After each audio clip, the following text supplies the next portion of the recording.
Welcome to Malfunction Junction, crossroads between art and addiction. I'm your host, Andrew Edwards, and together we will explore how these two worlds intertwine.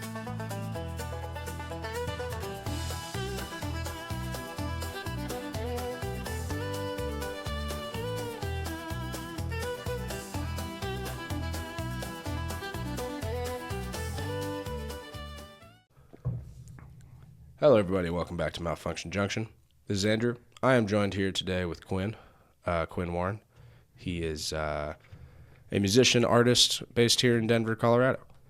Quinn, go ahead and introduce yourself a little bit. Yeah, what's up? My name is Quinn. Like Andrew said, I'm here in Denver. I make music, I make art, and mostly a drummer.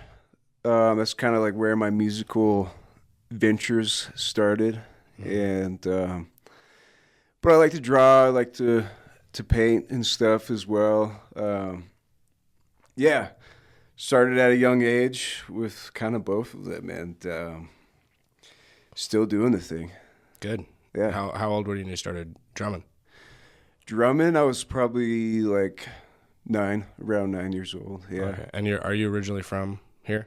Yeah, I grew up in the Denver metro area. I grew up in Inglewood and Littleton area. Oh, nice. So yeah. Right around where we are based today. Yeah. Nice. Just practically down the street from where we're at right now. So, hell yeah. Yeah. Cool. Yeah. That's it always feels weird to like find that out about people because I'm like obviously not native to here. Yeah. My whole family is native to Colorado. My sister and I are the only two in the whole family to not be from Colorado, like entirely. And so right. Since like the 1800s. Yeah. And so it's just like, fuck, like, like, all right. But yeah, so that's cool. It's in your blood. Sure. Still. Sure. Yeah. And like my grandparents actually, when they're from Montrose and they live down there now, but when they lived up in Denver, they lived in Inglewood. Oh, okay. And like, it was, they had like a little house actually over where I used to live. Oh, okay. And over the big one on the hill. Yeah. Fuck that place. But yeah. Otherwise known or formerly known as Flood Middle School. Mm-hmm. You know who told me that was homie Steve. That used to work over at TK. Oh yeah, I know Steve. Yeah. Dude, Steve's the man. Steve, if you're listening, shout out, brother. What up, Steve? Dude. Hit me up. You're the man. Hope you're doing well. But yeah, no, he told me about that. And I had a theory about that place that there's some sort of weird energy there. Yeah.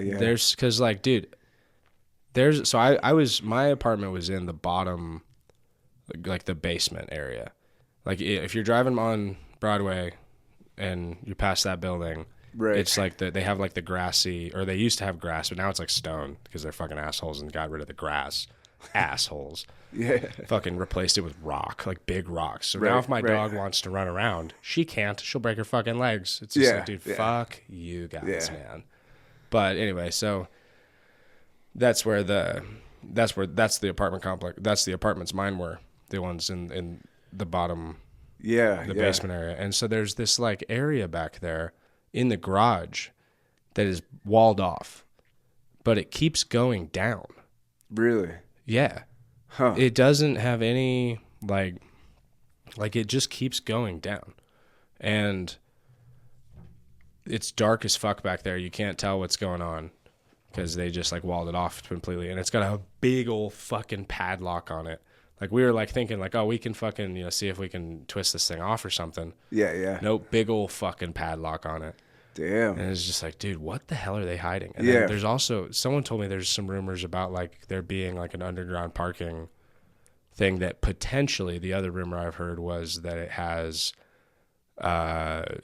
like a connection to the underground tunnels that head to DIA. Oh, okay. Yeah. It is right under Broadway basically. I mean, yeah. And then you got 285 right there. Yeah, it seems like that would be a place where that's where the tunnels are. And dude, that place always had weird shit happening. There was always crazy weird shit happening. And then I felt like, dude, there's just some portal under here. Yeah. You know? Maybe, man. I mean, it was a weird middle school. I mean, I only stepped foot in it like a couple times. My sister went to middle school there. I went to a different middle school because we moved to Littleton later on. But yeah, man. I mean, was it? Did she ever say anything about it being haunted or anything, or like? I think she like mentioned some stuff. I'd have to ask her again about it. I mean, it was like years ago now, but yeah, it seems like everyone that I've known that has lived there has had some like weird shit go on there. You know what I mean? At least in their personal lives, or just like the management of that building just seems like it kind of sucks too. It was the worst management I've ever dealt with anywhere. Yeah. It was the last 2 years living there. Or sorry. I lived there for 3 years. The first 2 years living there, fine. It was actually decent. I enjoyed it. Right. I signed on to live again. But then the third year came around, and about 2-3 months into the third year, the management company switched, and it was just fucking awful, man. They just sucked, man. And it was like around the same time, like all the people I liked left. And like all the people that made the place, like, you know, oh, my neighbor, hey, what's up, dude? It was like all those people left. Right. And I was stuck for another couple months. And then I accidentally signed for for some reason, dude, the fucking manager like convinced me like, okay, it's going to be better. Like we're going to get it. And he convinced me to sign again. And then it just didn't get better over the next couple months. And I was just like, dude, you have to let me the fuck out of this thing. This is bullshit. Yeah. And he did. Thank God. Thank God. The guy let me out. Nice. But like, it was like, I was like, the only reason is because I like, you know, threatened legal action basically. It was just like, dude, you guys fucked me. Yeah. You guys absolutely fucked me and fucked everybody in this whole building. Like, you know. Yeah. Some big BlackRock company, dude. Right. Yeah, apartment complexes are just notorious for that. Just always trying to fuck people over somehow. Trying to get a little bit of money somehow. A little extra, at least, you know. A little extra. Fucking $50 here, $75 here. And it's like, dude, that doesn't make a difference to them. Yeah.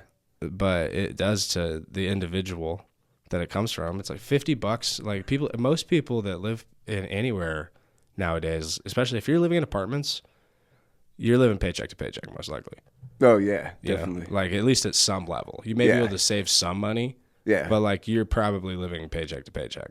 Yeah. And that sucks.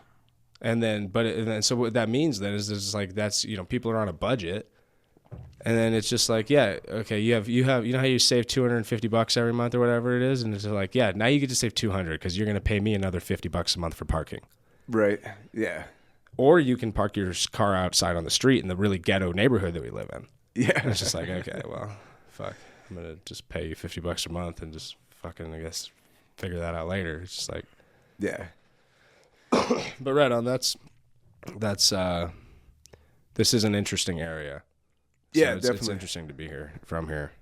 But yeah. Yeah, Inglewood's cool. a special place. It's kind of funny. I mean, it's beautiful in a lot of ways. It's kind of ghetto in some ways, you know. I feel like it's gotten better over the years since I was a kid. You know what I mean? It still has a little remnants of that. Certainly. But there's also like a lot of like kind of like vibrant kind of neighborhoods, some kind of like, you know, and then in Broadway, it's just, you got all kinds of cool stuff, a lot of cool restaurants. Yeah. You got the Gothic Theater. I grew up like behind the Gothic Theater, basically. Oh, nice. And yeah, man, I just always loved going to shows there. It is still one of my favorite venues in the Denver area today. That's a cool venue. Yeah. They have always have cool shows going on there. Yeah. That's cool, man. That's that kind of. Sorry, I'm burping from the fucking kratom. You're good.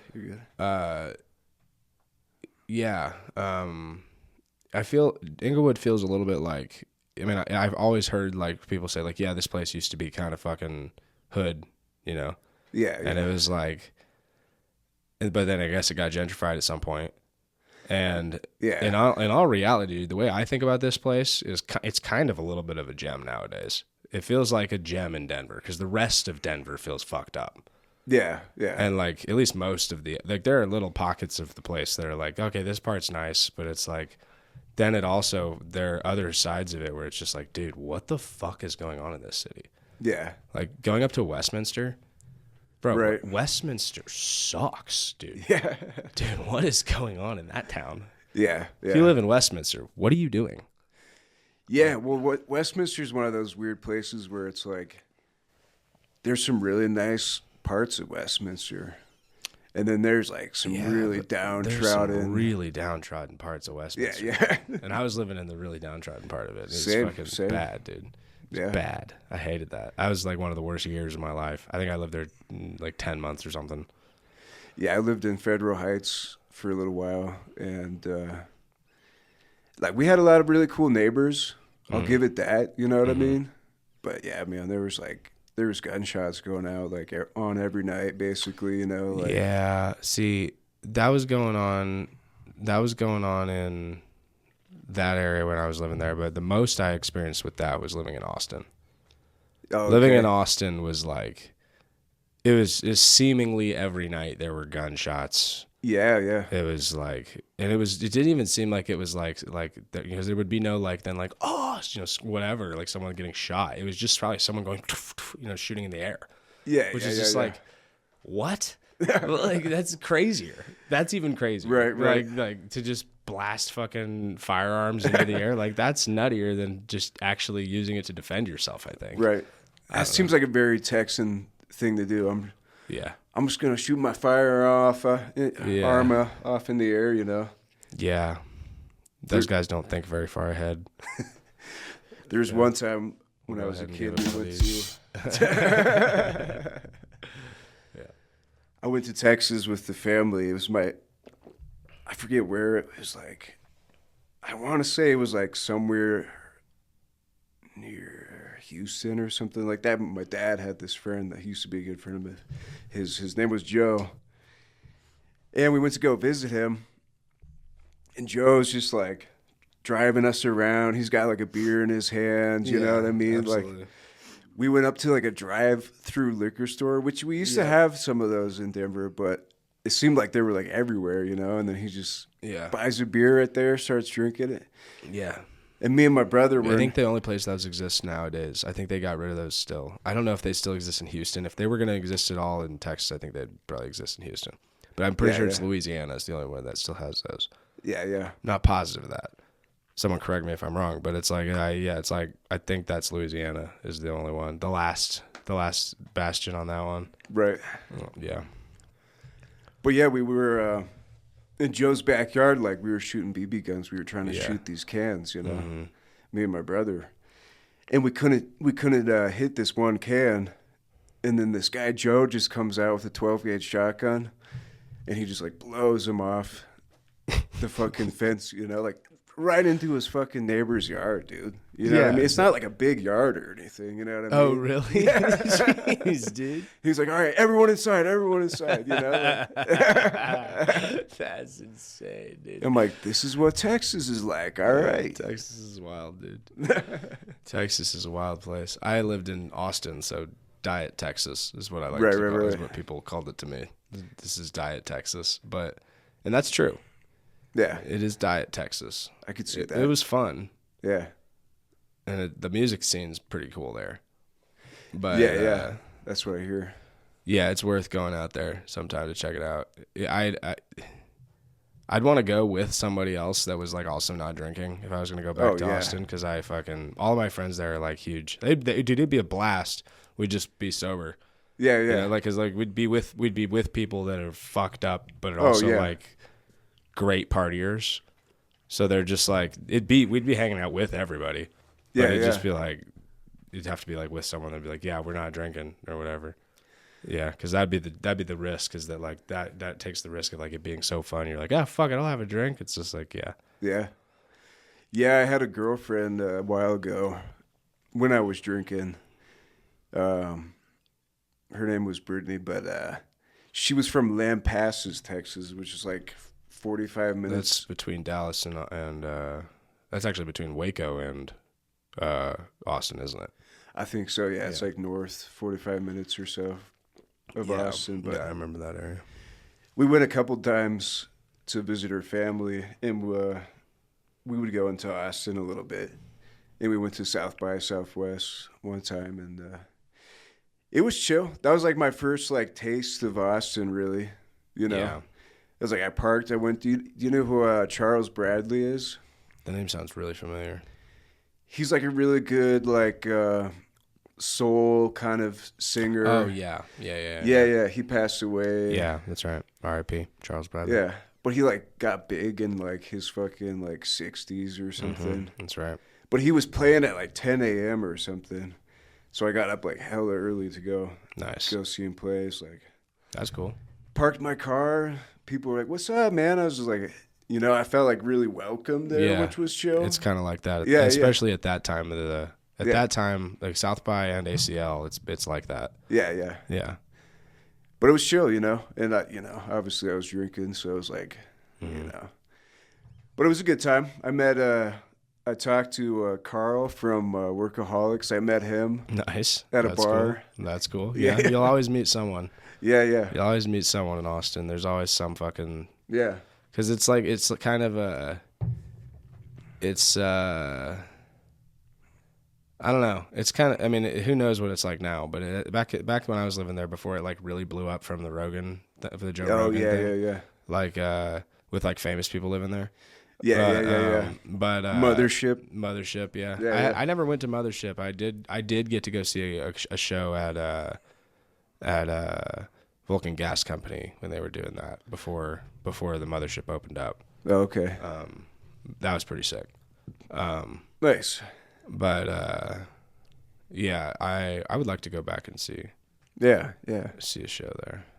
I've heard it's like one of the best clubs, and it seems like it would be. Yeah, it's made for comedians. Yeah, it's like that's who you want. Like it's like, look, the crowd should be thought of, but not they should be the comedian. You want the comedian to want to do well. Yeah. And it seems more like loose than like a lot of comedy clubs have kind of gotten to be as of late. Well, I do still really like Comedy Works here in town. Nice, yeah. Have you been? You've probably been to a couple shows. I've been to a couple shows there. It's been a while, but it'd be cool to check out something there for sure. From what I understand, they're one of the best clubs in the country in terms of like for the comedian. Yeah. Yeah, it's always been kind of like a staple in the comedy world. Is Comedy Works, Yeah, but I forget what I was talking about. We got on a sidetrack. Yeah. But it was what. So if you had said you make music and you also you do some like actual drawing, painting type things. Yeah. I don't. It's hard to like describe what that actually is. 'Cause people say like, oh, you make art, but it's like if you're a painter, right? Or it's right. But it's like I don't know. It feels weird to. It's funny because there's so many different little categories of art. It's the encompassing term of it. So you're kind of a painter and also do some music. What influenced you early on, or who or what really influenced you early on? Musically, like, well, I gotta say that my older brother like introduced me to like a lot of music when I was younger, because I didn't really like form like a taste in music yet when I was like in like elementary school. It wasn't until like middle school where I started to kind of like find what I really liked, Yeah. And my brother was like a few years older than me, so he had already kind of like been going through that stage. Right, yeah. And this is when like the whole like emo thing, like scene thing, like skater punk, whatever you want to call it. Absolutely. Was like getting really big, you know what I mean? Sure. And like my brother was probably like the first like emo kid in like our vicinity, you know what I mean? Like, yeah. And so he introduced me to some stuff, and like I didn't really like everything, but one of the first bands that I loved was Newfound Glory. Have you heard of them? Yeah. That's funny that I had kind of a similar thing with a a neighbor of mine that was like, I didn't have an older brother, so that was kind of the closest. He was like, he was 2 years older than me. Shout out Tucker if he's listening. Yeah. But he introduced me to the same music, the kind of the pop punk emo type stuff. Yeah. Like skater stuff, and like he introduced me to that stuff. So yeah, Newfound Glory was one of the ones we'd listen to. A Day to Remember, another great one. Still love those guys. Those guys still make good music. Definitely, man. And they're a couple of their songs are like, or really the whole Homesick album is like a particular time in my life. I can like, remember how I was feeling back then. Yeah. That's cool stuff. Yeah. What else was he introducing you to? I got like really into other kind of like pop punk stuff, emo-ish, like Taking Back Sunday. Okay, yeah. Brand New, shit like that, Rise Against, all of that stuff from that era. And then I kind of like got more into like metal as I got older. I think that's like where I kind of like branched away from my brother's taste, a little bit, where I was like, I like just liked the harder stuff, Yeah, absolutely. The older I got, and it's like, and then you start hitting like 14 and stuff, and you're going through all these changes. And it's like, you're like, shut up, Mom, it's not a fair. Yeah. And you start getting more aggressive, like you're starting to get more like testosterone in your body and shit, So our poor mothers that have to deal with us as becoming men. Yes, yeah. Put my mom through a lot, that's for sure. Me too. But yeah, then, it was like, do you remember like Devils Wears Prada at all? Yep. They were really cool. Like, and then it was Screamo was like really big. Hardcore got big. Yeah. But shit like Job for a Cowboy, Blood. Job for a Cowboy, I forgot them. Yeah. I forgot about them, dude. Those guys are cool. Oh yeah. That's a fucking sick name too. Job for a Cowboy. That's the best name. That's like the best metal band name ever, dude. One of them. I'm trying to think of like the only other one I can think of that is another all-time band name. I Set My Friends on Fire. Oh yeah, that's a fucking fantastic. Forgot about that. That's a fantastic band name. It is, yeah. I Set My Friends on Fire. Yeah. It's like, yeah, all right, you guys are punk as fuck. Yeah. You guys are super metal, all right. Yeah. Yeah, and then like, I don't know, just kind of like branched out from there. Got, shit like Arsonist gets all the girls. That's another great band name. I Wrestled the Bear once. Yeah. Band name. Yeah. And that's when I like started to listen to more like weird metal, or like some people might call it like math metal or progressive or okay. And stuff like that. But I kind of like grew out of the metal scene after a while for a little bit. Okay. Because, I I was like a huge pothead, I started smoking like when I was like 13, Yeah, same here. Yeah. When'd you stop? When did I stop? I do smoke weed on occasion, but for the most part, I stopped smoking like 7 years ago. Okay. Like basically when I stopped drinking. Yeah. That's pretty good. Yeah. Yeah, that's a solid amount of time. And also to be able to return to it every now and then. Yeah, it's kind of a weird relationship, like, for me, and I think a lot of other addicts or alcoholics, it can like kind of like trigger old memories or whatever, you know what I mean? And like I just stayed clear from it for a while when I first stopped drinking.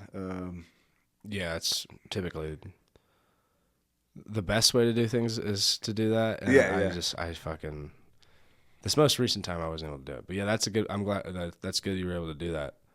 Yeah, man. I mean, like, I don't have anything against it. Like, some people in recovery are like super against it, and it's just like, to me, it's like, is it fucking your life up?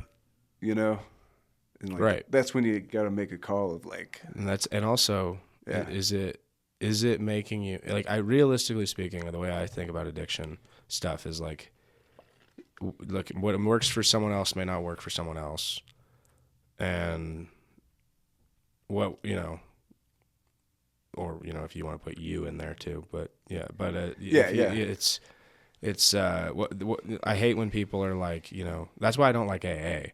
Is because it's like it's this or my road to the highway type thing. For sure. It's like, I'm fucking. Yeah. Yeah. I see it as hypocritical because Bill W. is like documented that his spiritual experience that got him to write the whole thing down was fucking an LSD experience. Yeah. Yeah. So it's like, what do you mean? Yeah. And I'm not supposed to fucking, I'm just supposed to be like, I'm just supposed to white knuckle this and fucking talk about my problems and hope it gets better. Like, right. And what ended up making it a spiritual experience for me was a psychedelic. It was ketamine that ended up doing that for me. Yeah. Yeah. But I don't know. That's my issue with AA. Yeah. I feel you there. I've had like a lot of disagreements with people in AA, and it's like, and some of it has like steered me away from like AA and like 12-step recovery. But then I'm also like, I deserve to be here just as much as anyone else. Well, that's a good way to look at it, because that is true. Yeah. It's you deserve to be there just as much as anyone else. But I guess I don't know. I have no real reason that I don't go to the rooms anymore. I haven't gone since this particular bout of not drinking. I have not gone to a single meeting. Oh, really? Coming up on 2.5 years, I have not gone to a single meeting. Right on. In 2.5 years, but I have gone to in previous times of quitting drinking. I have tried to do the rooms, and it just, I don't know, man. It just didn't work for me. Yeah, I needed to have like the actual spiritual experience of like the idea of like that, I am worth it. I am worth my life is worth having. You shouldn't be trying to kill yourself. You're gonna die if you continue this. Yeah. And like, do you want to save yourself? And like, I did have the spiritual experience. It just wasn't from fucking white knuckling it. Yeah, yeah. So that's fair, man. I mean, there's not one road to recovery. That's perfect. You know what I mean? Yeah, there's not one road to recovery. And at the end of the day, we're not doing the shit that we used to do. Yeah. You know what I mean? Absolutely. Which was fucking hell. So coming out of hell and fucking finding a new way to live your life is whatever that means, you know what I mean? Like, it's a net positive. Yeah. Yeah. Yeah. I mean, as long as you can make the proper adjustments in your own life to, move forward from being miserable. Yeah. Yeah. Speaking of being miserable, what is a failure that taught you something in life, or the most really in life? Oof. A lot of failures, man. A lot of failures. When I was drinking, I think this is one of the things that really was like the impetus of like, all right, I need to stop drinking, was like, well, I played drums, and I was playing drums on this album, my buddy's album, and he's paying me a good amount of money. It was like $50 an hour to record drums on his album, Yeah. And there's one night I go to the bar, I'm just like chilling there before we're meeting up. And I'm like, you know what? I'm just going to have like 1 or 2 drinks before we go and do this. You know what I mean? The dangerous part. Yeah. And I think I actually did get like 2 drinks, but like this studio that I used to have with my buddy, that's where we were recording. There was literally like a fucking bar like attached to the studio. Yeah. Yeah. Oh boy. And then I'm like, all right, well, no, maybe I'll get it like 1 or 2 more. You know what I mean? No, yeah. And I'm like, I'm sitting playing drums and I can't fucking play, dude. Oh no. And this is like what I fucking love doing most. Yeah. And I can't even fucking play. Yeah. You know what I mean? And just like, dude. And I'm like, what the fuck am I doing, Yeah. Wait, was it a relapse that was, or was this like just like a random night? Like it was just like a random night. Okay, yeah, like during the time that I was drinking. And,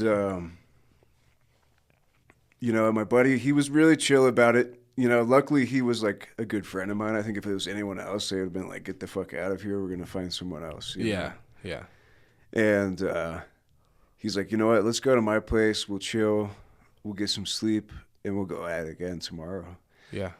And I wake up in the middle of the night, dude, and I'm fucking shaking, like, in his chair, you know, like going through withdrawal, alcohol withdrawal, you know? Yeah.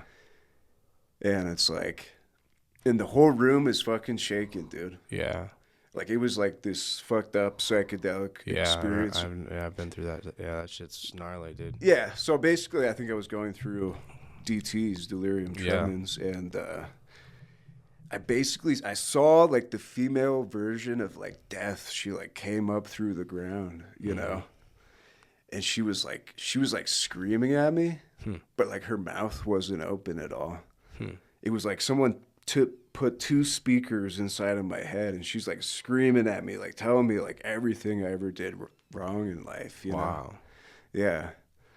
And that like, it just like put the fear of God in me, dude. Yeah, I would imagine. Yeah. Fuck, dude. I think I went home to my parents that morning at like, 8 a.m. and shit. Like I went to their fridge. I grabbed my last beer, chugged that down. Yeah, got to at that point. Yeah, and I just like came clean to my parents about like everything. Yeah. You know what I mean? Yeah, man. And that was a big failure for sure, but it also was like a rebirth for realistically speaking. It may have been, I mean, it is in some vein a failure, but it realistically speaking is a success, because you were able to then like go like, okay, like now how do I like turn the page on this? Yeah. Like, and I totally get the move of going and getting the last beer. Yeah. I did when I had my like ketamine experience that got me to, which what it was I was drinking and I was doing some ketamine, and I got real deep into this K-hole, and I like was analyzing. I felt like I was in a computer, and I was analyzing every drug I was doing. I was doing a lot of them at the time, and like I got to alcohol, and it was like, what is this doing for you? And it was, I was like, went through, it was basically like, it showed me all of the crazy that I was doing, and all of the bullshit I was putting people through. And then I had to go throw up. I like, remember I like had to go like, fucking yak in the toilet. And I was like, oh shit, I do this every morning. I throw up every morning at the time that I was. And I realized, and it just, what told me was just like, that's stomach cancer, dude. Like, you're going to die if you keep doing this. And then I went in and I just laid down in my bed, and I like went back into the moment when I like got stabbed. And I was like fully there. I was like watching myself like get stabbed, and like watching myself sit there bleed out on the ground basically. Right. And I was just kind of like with myself. And I remember like telling myself, I'm sorry. I love you. I wish I hadn't done that. Yeah. And like, it felt like a physical weight just like left me. Yeah. And it was just like, I don't have that like hate towards myself anymore. I don't have that like desire to kill myself. And like, I got over that shit right there.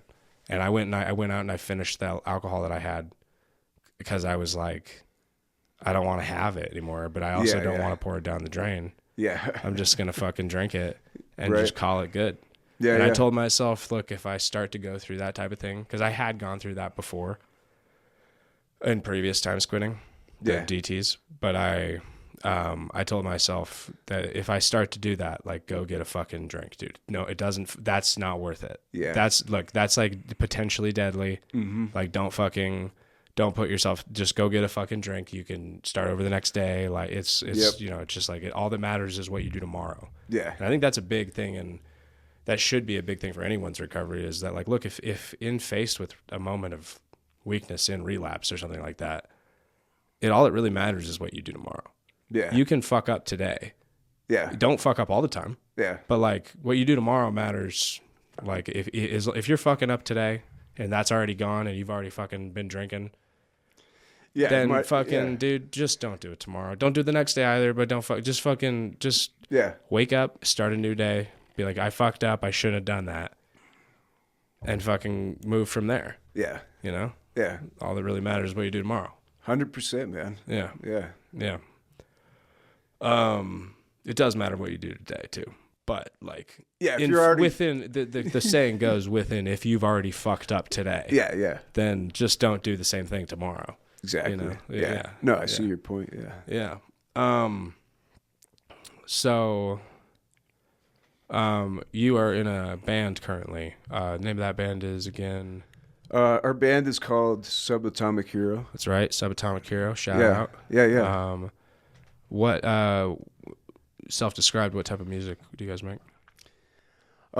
It's like indie rock, but it's like it's hard to describe. We kind of throw like a lot of shit in there. Sure. It's kind of like math rock. Sometimes it's kind of like progressive. It's kind of psychedelic. Nice. It's kind of punk. It's kind of, we have some like hard rock kind of taste to it. You know what I mean? Cool. Or like a new phrase I like to say is like high octane. High octane. Rock and roll. I kind of like that. Yeah. High octane rock and roll. But we got a little bit of everything. Like we have some really fast songs with a lot of energy, and then we have like some really slow, sad songs sometimes, you know. Nice. Sounds like rock and roll, dude. That's fucking that's what it's all about, dude. Yeah. That's cool, man. Yeah. And you said you were working on an album too, right? Yeah, we're currently working on an album. We don't really have much music out right now. We have a few singles. They're more like demos. They weren't really done well. We kind of like recorded them on our own. We mix them on our own and release them and everything. And but yeah, I started writing this album like basically almost 8 years ago when I first stopped drinking. Oh wow. Okay. Yeah, when I was in rehab, there was like this piano that they had in like one of the like rec rooms, and we couldn't have our phones at all. Yep. And so remember that. That was actually such a nice time about rehab. Oh, dude, yeah. I wish I could. That's like the one time I think about like I could go back to rehab and just fucking for that reason. Yeah. I actually had a great time in rehab, man. I mean, where'd you go to rehab? I went to a facility. It's called Cedar. It's like out in Aurora. It's like kind of attached to Anschutz Hospital. Okay, yeah. And it's a piano there. Yeah, they had a piano there, and so like every night I would go and play, man, and just fucking write and sing and just like play about like the shit I was going through. Yeah, you know what I mean? Yeah, and like I think that was like genuinely like 50% of my recovery was being able to do that. You know what I mean? And just like it helped me heal in a lot of ways, man. And so I've been basically working on this for almost 8 years, this album. What's it called? Haven't decided on name yet. We haven't decided. Okay. No worries. You don't have to so I won't put it out there yet. Yeah, no worries. I have a name that I like. Yeah, sure. But it's not like... It's not decided yet. Yeah. It's not decided yet. Yeah. But, yeah, anyways, like we played... we were like a 6-piece band at one point. Oh, wow. Like pre-pandemic, and we were playing shows like all over Denver, and we were about to go on tour. We were about to go play South by Southwest, actually. Oh wow, yeah, and pandemic literally fucking hit, ruined it, and we tried. Pandemic ruined my South by Southwest too, actually. Did it really? Yeah, it did. Yeah, I was a valet down there, and I was about to make like you can make like $4,000. Oh, I believe it. I believe doing it. That shit. Yeah. It's just like fucking. Nope. Yep. Here's $200. Fucking pandemic, dude. Yeah, exactly. Yeah, but yeah. So, yeah, it's crazy how much music like can help with, and especially if you play music, because like it's a whole different thing playing music. Yeah, because it's I play a little bit. I play guitar. Yeah, and I can sing. Yeah. But I went to a rehab in Texas that was called Recovery Unplugged. Some of the guys that I know from there listen to this every now and then. So shout out if you're listening from RU. Yeah. It was a music and performance-based rehab. It was actually fucking a really cool idea. Because their idea was that, like, we'll get people into their passions. We'll attract a bunch of people that are, like, artists. We'll get them into their passions. And then they'll have a place to... There was, like, an open mic once a week that you could sign up for and, like, you know, perform or whatever. And you had to do it, I think, at least once or twice. And then you could do it every week, I think. But, like, it was... I started it. That's one of the places I I had started doing comedy in San Francisco, like the first time I ever did it, but I really started doing it there at that place. And then when I went back the next time, I was like, you know, I'm going to try to like explore the music side of my shit. And so I started playing some guitar. Nice. And, but yeah, it's like, it was cool. Cause it like number one, there were a lot of really talented people that I met there that are, you know, still trying to make something of themselves. And the only reason, a lot of those people, the only reason that the place that started, that they like turned their lives around was that place. So hell yeah. Yeah. Or at the very least, maybe it didn't finish there. A lot of the people there, it doesn't. And I think I don't know if this is still true, but I know the success rate for rehab was something like 12%. Yeah. Yeah. Which is just like, bro, like, yeah, it is pretty low. I mean, there's a lot of people who like don't really want to be there. No, they're just a lot of people there are like either too young for it, or too young for like not for it necessarily, but like for to accept it within their own lives. Yeah, yeah. That's the way I was when I was there. Yeah, yeah. That was the way I was, you know, a little shithead, just fucking, yeah, right. Yeah, it's fucking didn't want to be there, dude. That's tale old as time, man. Tale as old as time. Well, it's tale as old as rehab, at least. I only went to rehab once. Actually, I went to a detox before, but I kind of went on my own volition at that point. Sure. To the detox? What's up? To the detox? Well, both times. Yeah. But when I went to rehab, I was like, you know, I was ready.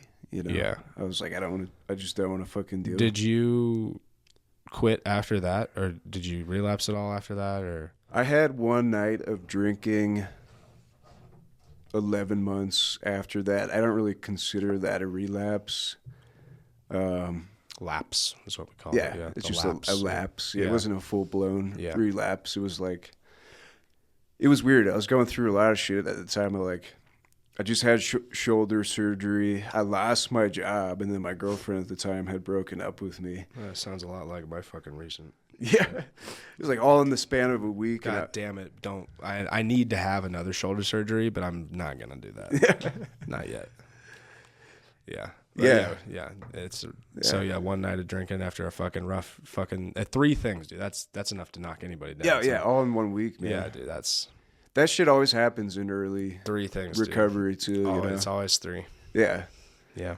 But no, pretty much, and yeah, that was it, man. After that, I was like, I've accidentally taken a drink a couple times. Someone gave me an apple cider once that had booze in it. I literally asked this chick, I was like, does this have drugs in it or anything? Yeah. And she's like, no.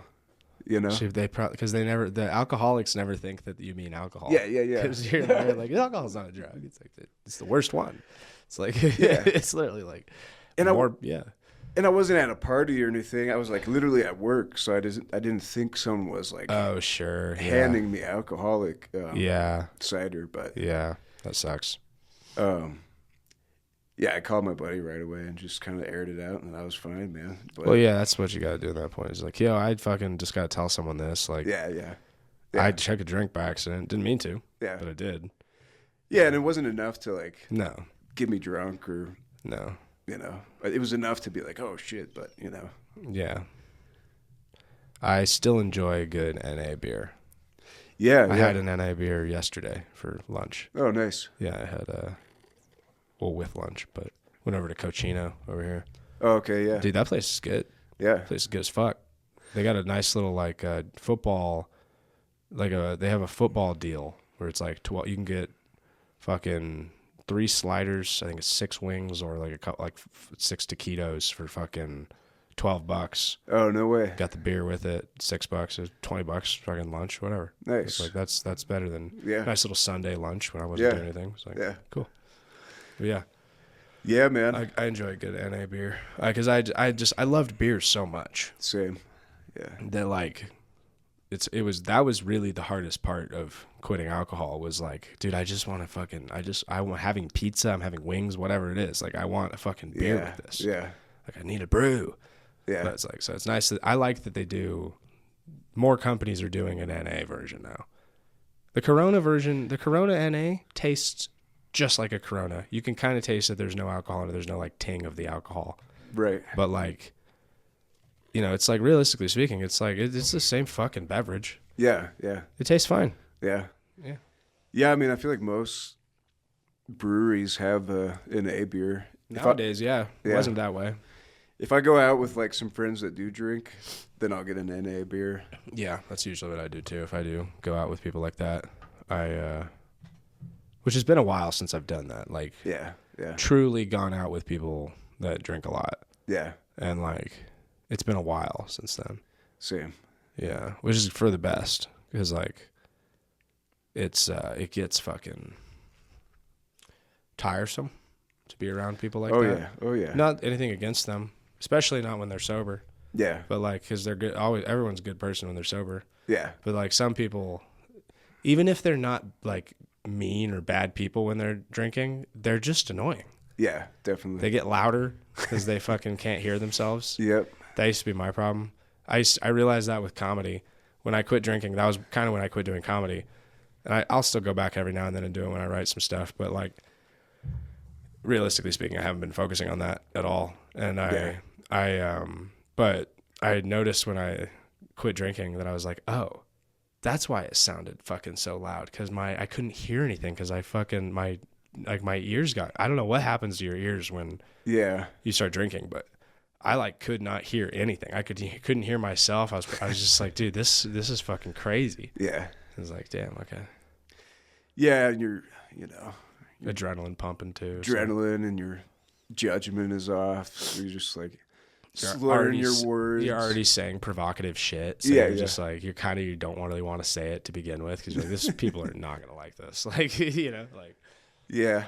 But yeah, you got to keep those people at an arm's distance. It's like one thing. Like nowadays, it doesn't bother me. Yeah. But like when I go and do stuff, I feel like I can talk about whatever. But it's like sometimes I've said some stuff on stage that was like I probably should have said that. Dude, I've said tons of shit, just like at parties or something. Like, why the fuck did I say that, dude? Or what? Why did I do that? You know, like I've done that. Yeah.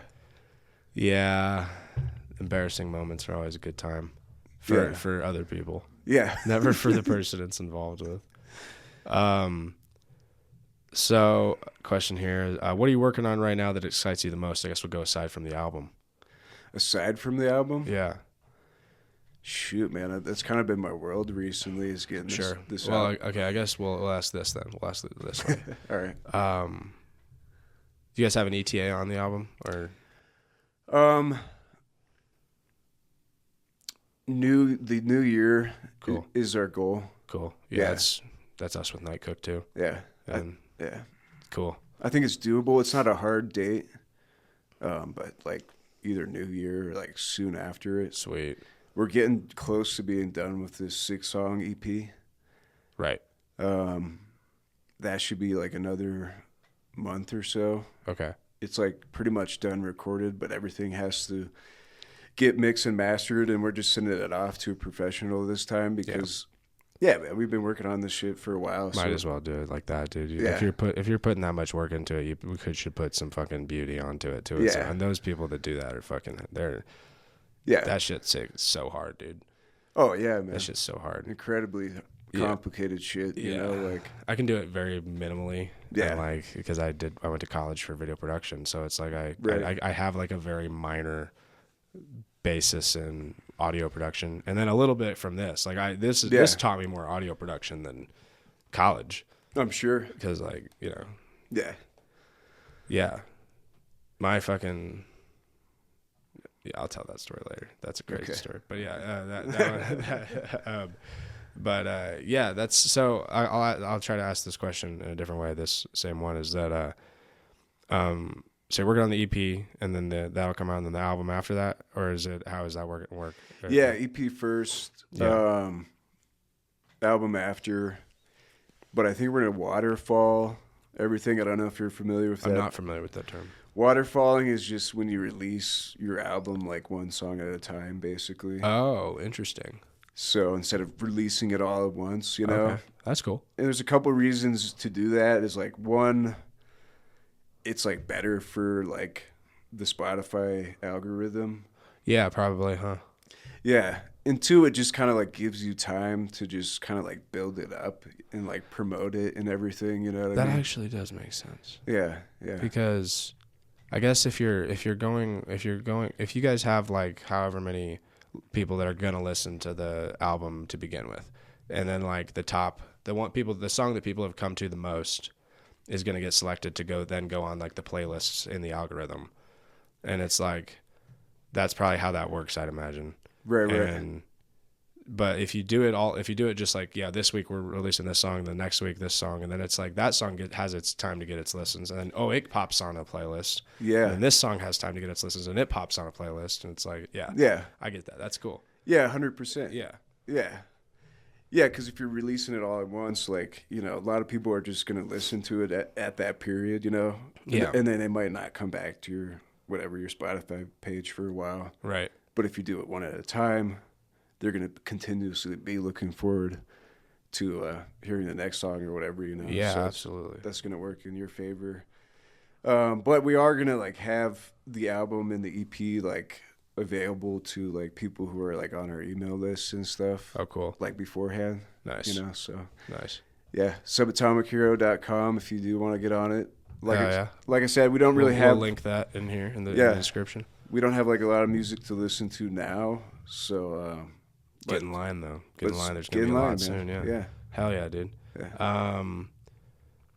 I got a couple more questions for you here. What's something you know now that you wish you knew as a kid? Shoot, man.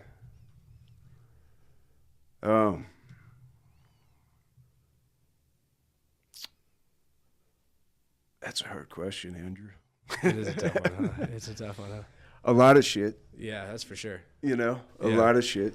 I guess if I had to answer that one, I think it'd be it does get better. Things do get better. Yeah. Like you just have to like get on the right path. You have to make the next right decision, right? Is what they say in the rooms, right? Is makes the next right decision. Yeah. And like things will start to get better. Yeah. Yeah. Yeah, no, I agree. And I think I know this now that, like, you know, the hard work, it pays off usually, man. Yeah. You know what I mean? Yeah. And when you're younger, it's kind of like hard to see that sometimes, you know what I mean? Mm-hmm. I saw this like reel or something the other day. And it was, I really like what this guy had to say. He had to have been in his 60s or something. He said, don't make other people or other things your emotional home. Oh, that's really good advice. Yeah. Don't make other people or other things your emotional home. Yeah. That's really good advice. Yeah. Yeah, that's whoever that guy is. That guy's smart as fuck, or yeah. at the very least wise. Yeah.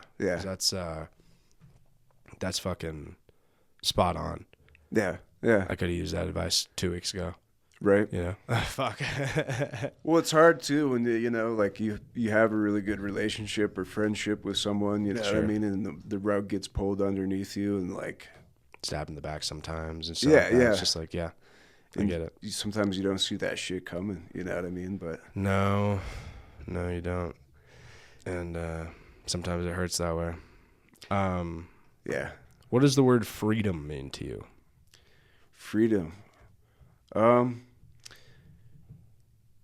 I like this word a lot because I try to live my life in the freest way possible. I'm self-employed in like every way practically, and that affords me a lot of freedoms. Yeah. But I'm also like a slave to myself. Yep. You know what that means. Yeah, I know how that feels. Instead of someone else, you know what I mean? Yeah. Which can be difficult, but it's also like nice knowing that I can make my own schedule and really pursue the things that I want in life. You know what I mean? Like, I've just never really wanted to be like a 9-to-5 person. Oh my God, no, never. Yeah, I did that for such a short period of time and wanted to blow my fucking head off, dude. Same, man. Yeah, I did.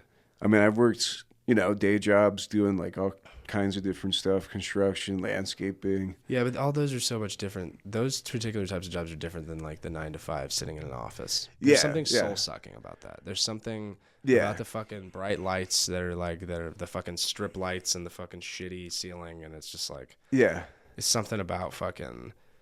Oh, like, yeah, man. Like, dude, this one makes me want to kill myself. Yeah. Like every time I go into one of those buildings, dude. That's extra soul-sucking for sure. But I haven't experienced it ever either. Sure. Yeah. But I don't want to. No, it's the worst, dude. It's just the worst. So I guess freedom means to you the ability to kind of walk your own path. Walk your own path, yeah. Follow your passions and the things that make you light up in this world, you know what I mean? Mm-hmm. Yeah. And like, it doesn't mean like 100% absolute freedom, and because I think that can be bad too. You know what I mean? Yeah. Like for one, like let's take recovery for instance. Like I have to have that discipline in my life in order to like live a happy, fulfilling life. You know what I mean? Yeah. And so I have to be able to pull the reins back and set that as like a rule for myself. You know what I mean? Yeah, absolutely. But I don't think we should necessarily be like, an alcohol-free society either. At least not forced. Yeah. At the very least, I'm as libertarian as it comes, and it's like, dude, everybody should be able to do whatever the fuck they want to do. Yeah. For their own lives, so long as they don't impede somebody else's ability to do the same. 100%. Like that's my base philosophy. Yeah. What freedom means to me is that like, dude, I don't give a fuck what you do with your life. Yeah. Just don't fucking come get into mine when I'm telling you not to. Mm-hmm. That's my basic of it. And as long as you're not harming others in and I process, think that would be impeding their ability to do the same. Yeah. Where do you see yourself in 5 years? 5 years, man? I don't know. I've been contemplating getting out of Colorado in the next like year or so, but I have like basically no idea where I'd fucking go. We'll talk about that in a little bit because I have some thoughts on that. Yeah. But yeah, that's that I don't blame you. Yeah. I don't blame you. It's rough here, dude. It's just fucking crazy. Yeah. I mean, there's a lot of things I love about Colorado, and it's like the place where I grew up, obviously, you know what I mean? Yeah. Have you ever lived anywhere else? Never lived outside of Colorado. Yeah. Yeah. But I mean, the whole country, dude, is so fucking cool, man. There's so many fucking cool places in this country. Yeah. I'm hoping, in the next year or so, like, me and the band, like, we can just go on the road, man, and just see more of the country, and just, like, because me and the bandmates have even been talking about, like, dude, what if we just go fucking buy, like, some land in, like, Wyoming or, like, Tennessee or something, and just, like, start a fucking awesome homestead in the, in the middle of nowhere, and we have, like, a fucking giant recording studio. We can play music till the fucking sun rises, you know what I mean? That sounds fucking great. Yeah. Yeah. That sounds fucking lovely. Yeah. Yeah. That's cool as fuck. So hopefully at one of those places in 5 years. Yeah, hopefully in 5 years, I'd like to get married one day, have kids one day, maybe. I don't know if that's going to happen in the next 5 years, but that's a goal of mine. Yeah. That's good. Yeah. It's a good thing to have a goal as. Yeah. And I'll ask you this last question here. I asked this one. This is the one question I asked to everybody. The rest of them are kind of just as it goes. But aside from people or animals, if your house is on fire and you can only grab one thing, what are you grabbing? Damn. It'd probably be my drum set. Drum set? Yeah. That's my baby. Yeah, that makes sense. Yeah. I only asked Zay this question, and he said his gun. Like, that's not what I was talking about. Like, like I get it, but that makes sense in a way. Yeah, that makes sense in a way. Like, you'd want to be able to protect yourself if your house but I is feel going like down. I don't know, man. Like, I don't know. Yeah, I know what you mean, though. It's like maybe to him it's sentimental. Maybe it is sentiment. I didn't ask that question now that I think about it. Yeah. At least I don't remember if that was the answer. Yeah. But I have like a piece of art that I like that I would grab that someone did for me. Yeah. And Andrew Carrillo, shout out Carrillo. I don't remember how to pronounce it, if it's Carrillo or Carrillo, but Andrew, shout out. What's up, dude? He painted me a sick painting that I'll show you out there. Okay, cool. It's a painting of me that says, I'm holding up a surfboard that says "Too Fast for Satan." Oh yeah, you did show me that. Pretty sick. Yeah, that is tight. On the top of my fridge. Yeah, that would be the one thing I would grab, aside from obviously people or animals. But like, yeah. That'd be the first thing, probably the only thing if I needed it to be. If I had some other time, maybe I'd grab some other stuff. I got some like first editions of books in here that I'd like to have, but yeah, those James Bond books over there. Oh, nice. Those are first edition paperbacks of those. Oh, no way. Of those particular books. The other, I have all those 14 of the books, but those are the ones that are not first editions. Nice, dude. Yeah, that's cool. Yeah, I fucking bought them on on eBay or something, and then like recently looked through them and I was like, oh, these are fucking first editions. Yeah, yeah. That's crazy. Yeah. Like, so that's pretty cool. That's awesome, dude. Yeah. But we'll get out of here. Go ahead and throw your Instagrams and shit on your socials on for people. And yeah. Yeah, like I said, subatomichero.com. I have a personal website. It's just quinnwarren.me, I'm pretty sure. Mm-hmm. It's kind of like a landing page, and that will lead to a lot of different stuff. Or Instagram is like drumboyq. Cool. Subatomic Hero. And I just started a new Instagram page for like all my art stuff, and that's Quinn's Art Box. Cool. Yeah. Cool, man. We'll plug you on. We'll do that on the link in bio type shit of our description. Well, thanks for coming on. Yeah, man. If for everybody else out there listening, if you made it this far, thank you. You could also please reach out to us for a couple of different things. Number one, if you have any questions, comments, concerns, if you would like to come on the podcast, because we are now a interview-based podcast. We're having guests on. We're trying to make it mainly artists, but it's really just, I'll talk to anybody. Especially if you're someone that's gone through some addiction and some real life stuff. We'd love to have you on. So you can reach out to us at malfunctionjunctionpodcast@gmail.com or follow us on Instagram at malfunctionjunctionpodcast. Either of those two places, you can message me and come and talk about the show with me. Also, follow our parent company, Crucible Media _ is that on Instagram. That is the parent company of our podcast production. You can get updates on our short film Night Cook that we're working on, which I'll also be doing in the coming weeks at some point, an interview with Travis, the author and co-host of Pumpkin Hill Radio, and talking about Night Cook. I think that's it.